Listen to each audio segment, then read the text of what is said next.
Hello, everyone, this is part 2. Are you ready to watch? Enjoy this show.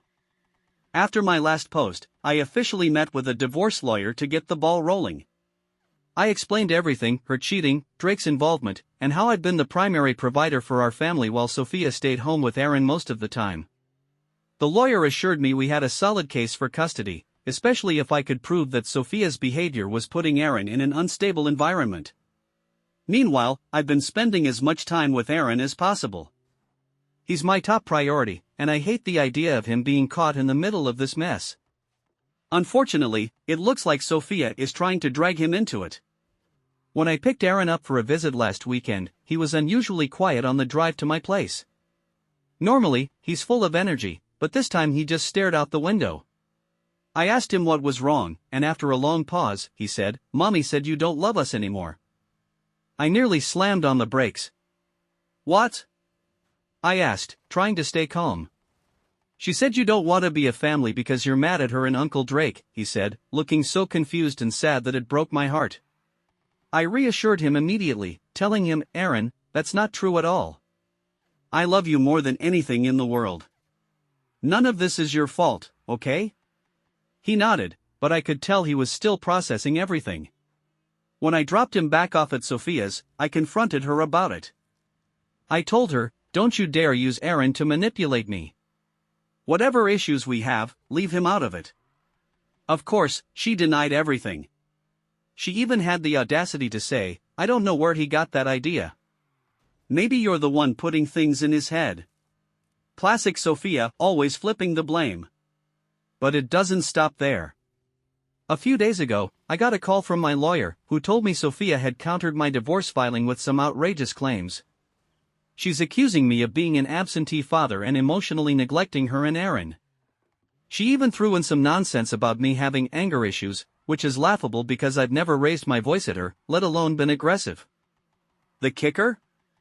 She's demanding full custody of Aron and trying to restrict my visitation rights. She claims I'm too busy with work to be a proper parent, which is ironic considering she's the one who was busy screwing around with Drake while I was working my ass off to provide for our family. I'm keeping my cool for now and gathering as much evidence as I can.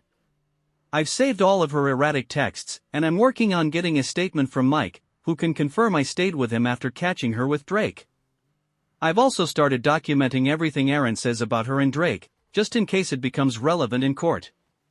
As for Drake, I haven't seen or heard from him since the day I caught them together. From what Aron said, it sounds like Sofia kicked him to the curb to save face. Good riddance. I know the road ahead is going to be rough, but I'm determined to do whatever it takes to protect Aron and move forward. After Sofia's outrageous custody demands, my lawyer and I started preparing for a fight. We've got a solid case. I've documented all of her erratic behavior, saved her manipulative texts, and started compiling statements from friends and family who've witnessed her instability firsthand. Still, I can't help but feel anxious. I'm fighting for my son, and the stakes couldn't be higher. But here's the thing, Sofia isn't just being manipulative, she's also being reckless. Last week, Aron told me something that made my blood boil. He mentioned that Mommy had friends over, which is fine in theory. But then he added, they were loud, and I couldn't sleep. When I pressed for details, he said, Mommy was laughing a lot, and one of the men said I should go to bed because it was grown-up time. Are you kidding me? She's partying while Aron is in the house? I confronted Sofia about it during the next custody exchange, and of course, she denied everything. She said Aron was making things up and accused me of trying to paint her as a bad mom. I wanted to scream at her, but I kept my cool and reminded her that this kind of behavior could impact custody.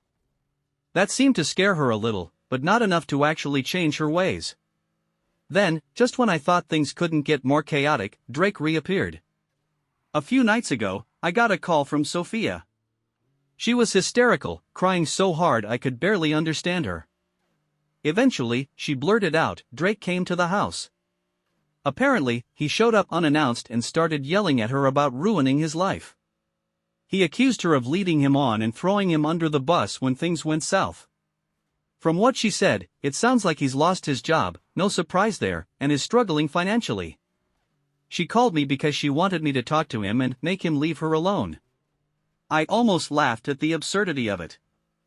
Why on earth would I help her deal with the mess she created?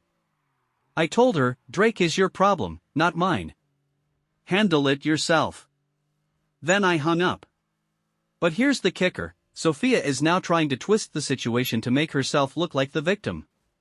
She's been telling mutual friends that Drake is stalking her and that she's afraid for her safety.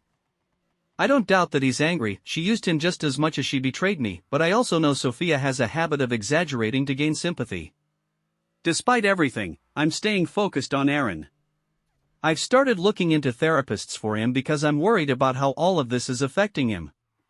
He's been quieter than usual, and I don't want him to feel like he has to keep his feelings bottled up. I've also decided to move forward with filing for primary custody.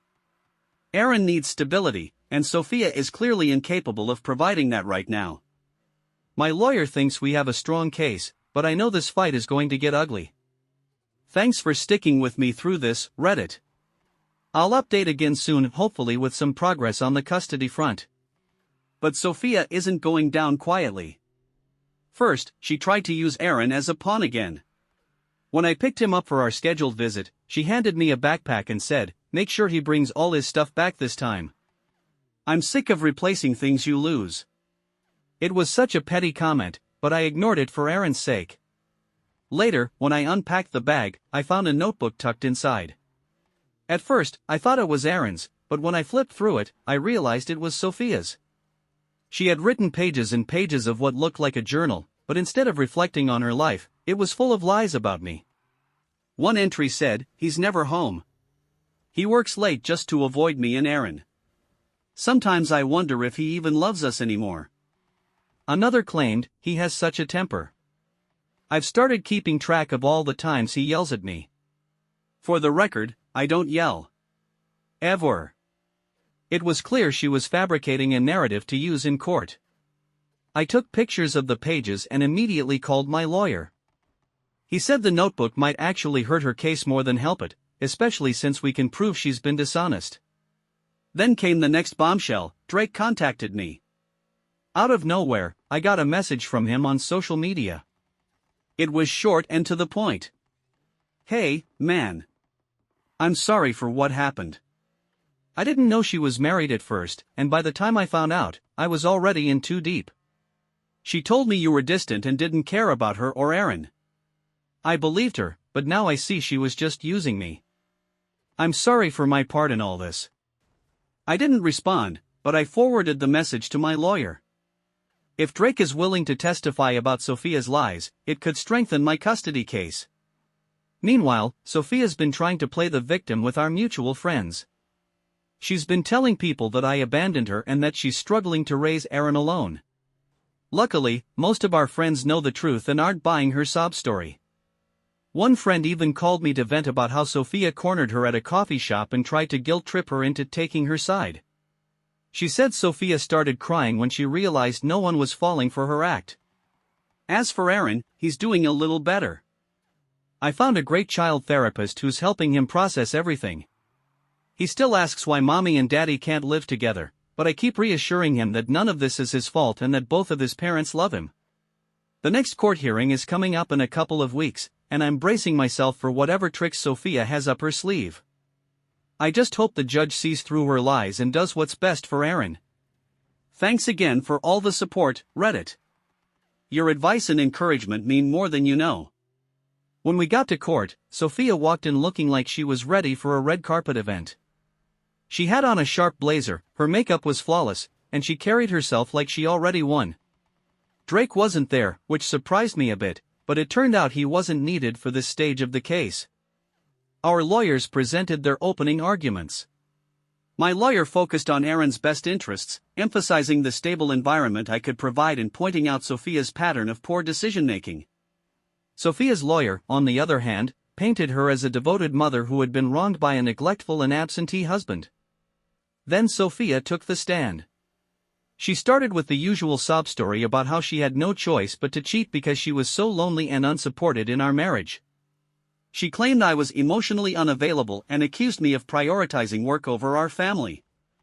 When her lawyer asked about the late-night parties Aron mentioned, she tried to spin it as a misunderstanding. She said, I had a couple of friends over to keep me company during a tough time. Aron was never neglected. That's when my lawyer hit her with the notebook. He pulled out the photos I'd taken of her journal and read one of the entries aloud. He works late just to avoid me and Aron. Sometimes I wonder if he even loves us anymore. My lawyer then asked, Mrs. last name, were these entries meant to document your feelings, or were they written with the intent to be used in court? Sofia froze. She stammered something about how she was just venting and didn't think anyone would read it. The judge didn't look convinced. Next, my lawyer brought up Drake. He presented screenshots of Drake's apology message and asked Sofia, would you say Mr. Drake's last name was a positive influence on your household? Her face went pale. She tried to downplay their relationship, claiming Drake was just a friend who helped out when I wasn't around. My lawyer countered with a pointed question, do you often invite friends into your marital bed to help out? You could hear a pin drop in the courtroom. Finally, I took the stand. I kept it simple and focused on Aron. I talked about how much I love him, how I've done my best to provide for him, and how I want him to grow up in a stable, loving environment. I didn't attack Sofia directly, I let the evidence speak for itself. When the hearing ended, the judge didn't make an immediate ruling but said he would review all the evidence and issue a decision soon. Sofia stormed out of the courtroom, glaring at me like I'd just ruined her life. Later that evening, I got a text from her. You've made a huge mistake. You'll regret this. I didn't respond. I forwarded it to my lawyer instead. Now, it's a waiting game. I feel like we made a strong case, but I'm not letting my guard down. Sofia is unpredictable, and I wouldn't put it past her to pull something crazy in the meantime. Aron is staying with me for the weekend, and I'm doing everything I can to make him feel safe and loved. He deserves better than all of this drama. Thank you for watching. I ask you to help me. Subscribe to my channel, put likes, and do not forget to comment. Thank you. See you in another video.